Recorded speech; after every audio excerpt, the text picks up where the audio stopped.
Hi, everybody. I'm Gwendolyn Sterk of Sterk Family Law, and I have the honor and privilege to have Mike Paone of the Joliet Region Chamber of Commerce. Hi, Mike. Hi, Glenn. How are you today? I'm great. Thanks. I am so honored to have you on because I really want to share the information. So, listen, everybody, Mike has been a hub of information during this pandemic. Every day, the Joliet Chamber puts out a briefing to tell us what's going on, to tell us what programs are available, how to contact those programs, what to do. And it's just an unbelievable amount of information that you're providing every day to us, from the PPP loans to what's happening with unemployment, what are the rates, everything that can relate to us. Tell us, Mike, how did you get started doing this? Because it's such wonderful information. Well, so since the beginning, we got a message out right away, just kind of alerting people to what was going on, who they can get in contact with as far as, CDC health departments to learn as much as possible about the coronavirus. And we got really good feedback. And as information started coming out about the different programs and the ideas of, how to cope with it, for employees and for customers and things like that. There was so much information that at first we thought, well, let's just pass this on as it comes out, whether it's in an email or social media. And it was so much information that, it was going to be overload on our members, so we'd be sending out maybe 6, 7 emails a day. So we decided to just kind of put together a daily update. And over the years have just built some really good contacts, and on some different, lists, shares of information that things just kept coming in all directions, and just, decided to take the time to compile it all and share it out. So if nothing else, our members had the information at their fingertips. Absolutely. You have the name of the program, how to get a hold of more information if it's relevant to you, anything from the CARES Act, like I said, to the PPP loan program, what's the update, what's the extension, how to get it forgiven. I mean, just the magnitude of the information and having it in one spot's been wonderful. And I have to say that the Joliet Chamber has certainly stepped up to the task to give the members the information that they need to move forward. And if any of you are out there and you're a Joliet member, I save Mike's daily updates and I'm able to refer back to him, whether it's for our business or we work in family law, and so we deal with a lot of clients that have businesses, and we're able to refer that information. Now, you've also been putting on programs by various, like the U.S. Chamber, you've been sharing that information as well. Tell everybody about that program. Sure. So we started doing virtual conferences, and we've some of the weeks we've had 2 or 3. Now, as time has gone on, that has certainly decreased, but we're still have made an effort to try to at least conduct 1 virtual conference a week. So yeah, we've had, I think just this past Wednesday, we had Congressman Foster. I think this is the 3rd time the Congressman has been with us. We've had the U.S. Chamber. We've had some health experts. We had kind of a town hall with education and bankers. So, we've tried to keep it very, spread out through all the different situations and different topics that pop up to, again, give our members the opportunity to hear from those that may be, the experts in certain fields. And then, I think that there's always that interest to draw that direct connection with, those, in power, like a congressman or state representatives and senators, to hear straight from them that, things are okay, or, this is what you might be hearing, but, here's the truth. So, we'll definitely continue to, I think that's one of our main roles at the chamber, is to sometimes kind of act as that middleman and Sure. be the communicator, and make sure that people are connected in the right way. Right, you're really acting as that liaison there, and to get the businesses to have that contact. And I have to say, and it's a compliment, is that it's really been done in a politically neutral manner. I don't feel that the chamber's taken a position one way or another. They're sharing the information as is available, whatever that information may be, the truth and the reality of it at that time. And I think that that probably was an objective of yours from the beginning.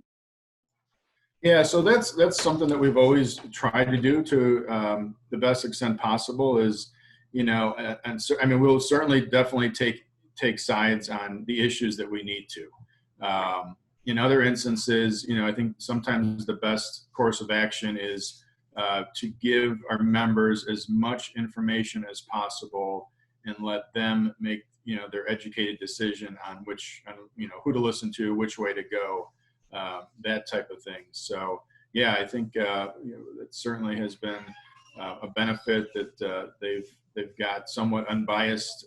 Sometimes they'll put a little personal slant or chamber slant to the information, only because it's something that we strongly believe in. And I understand that, but still you're able to get that information. Now, at the Chamber, there's also some subgroups there as well. I know there's the Council for Working Women.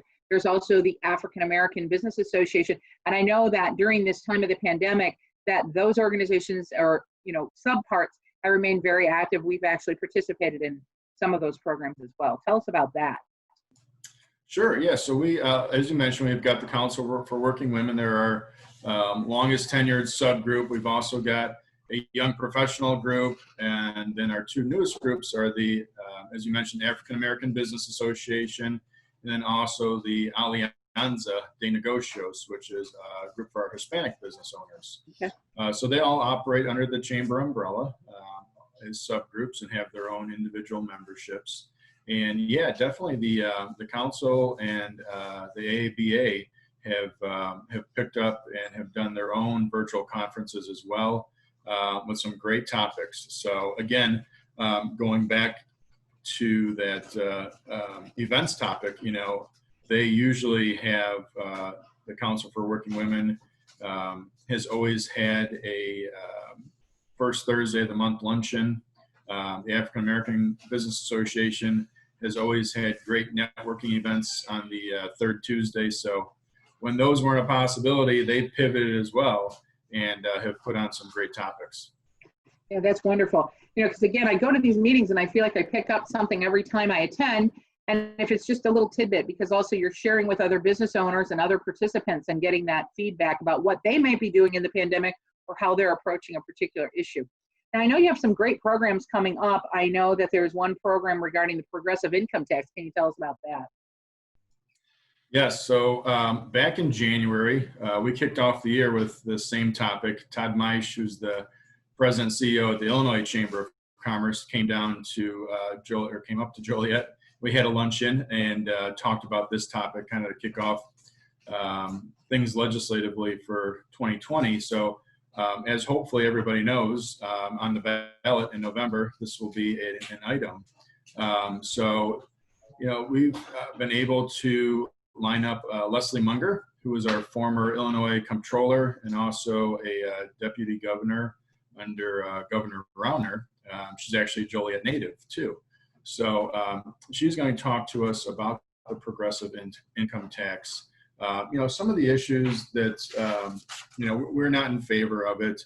It's a constitutional change that's going to give a lot of leeway to our lawmakers to change the rates and the brackets and possibly institute, a number of other income taxes. It really kind of opens the doors for a lot of possibilities, ones that we don't think would be good possibilities. State Treasurer has come out and publicly talked about at actually another chamber luncheon that he foresees there being a tax on retirement income now as part of this. So that was, a long time fear that sounds like it's going to come true. Yeah. So the budget is some of the money is based on the assumption that this is going to go through. It's not going to 100% address our, debt backlog, constant budget shortfalls. And I think too, one of the other things that she'll talk about, and things that we talk about in the Government Affairs Committee is, there's such a public mistrust about things that are going on politically, not only in the state, but, federal level too, that, again, it's kind of an open door to lawmakers to have a lot of open leeway with our income tax. And, it does, I think the 3% is the number that we keep throwing out that'll see their taxes raised, but, won't affect the 97%. But at the same time, the 97% aren't getting help either. Their taxes aren't going to go down tremendously. And, you know, a lot of those 97% still have issues with skyrocketing property taxes. So there's a lot of issues still out there unaddressed. There's unaddressed, right? And to understand what those issues are, and as a business owner, to know what impact you can have, because there is impact that people can have. I think sometimes we think we operate on an island, and our firm certainly takes a politically neutral place. But on the flip side of it, from a business owner perspective, there's some voice that can be heard, and the chamber can be a catalyst for that, or individually.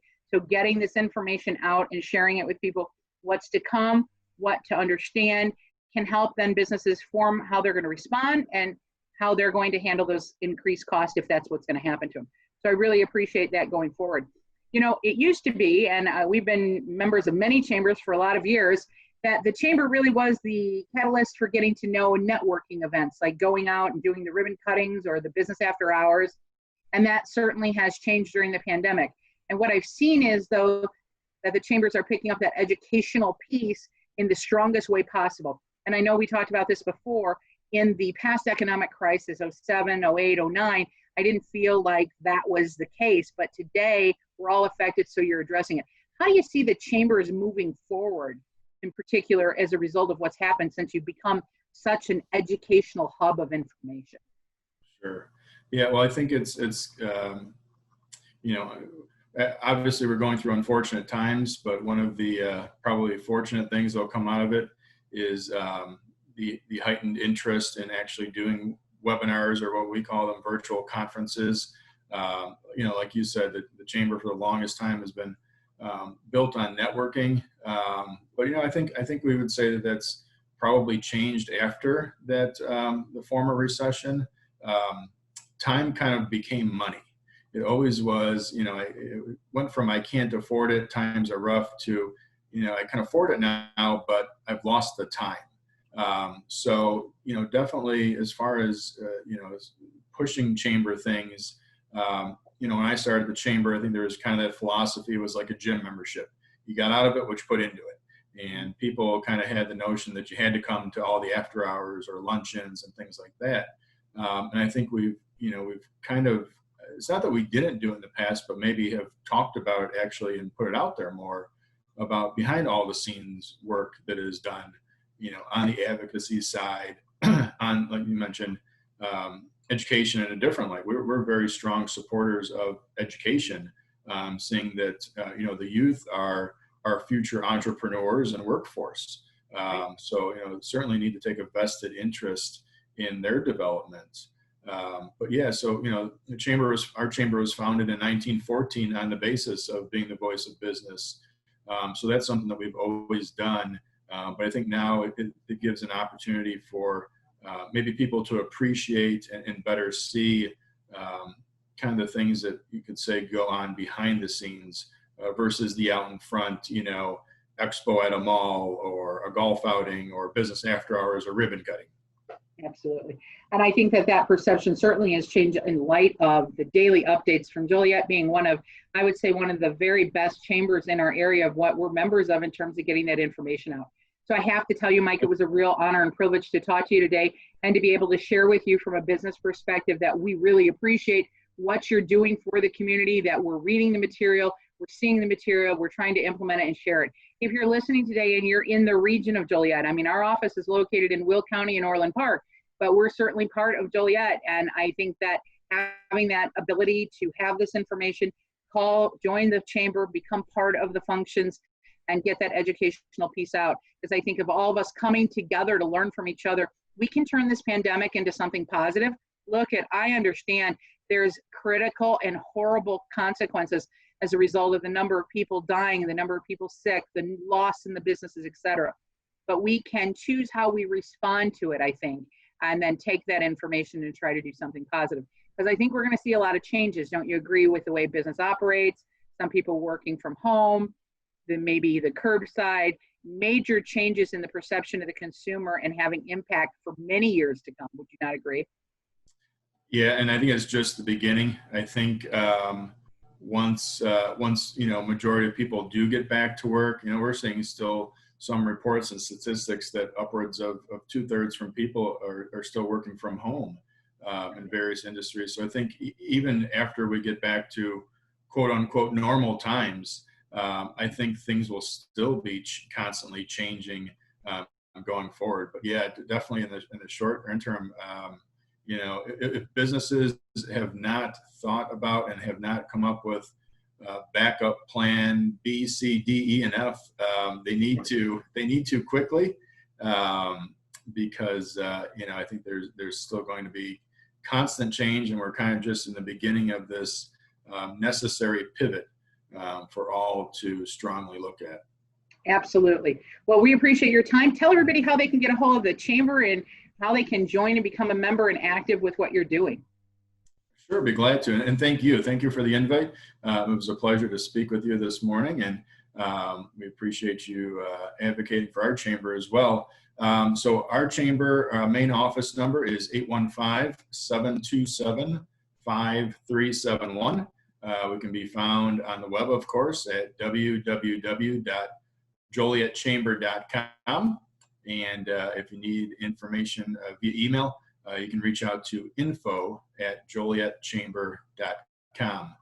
And I'll just add that thanks again for utilizing those emails. It's always good to hear feedback that they've been beneficial to our membership, and that they've been put to good use. And that was definitely the intention, and that's certainly motivation to keep them going here on a regular basis. But if it's okay, I will add, we do have a COVID-19 resource page that we've archived every message that's gone out since the beginning, as well as probably over 36 useful documents, resources, websites, things like that. And we've also archived all of our virtual recordings on that site as well. So if you've missed out or need a refresher on anything, that page is a wealth of information. Well, very good. Thank you so much, and you have a great day. Thanks. You too. Have a great weekend. Take care.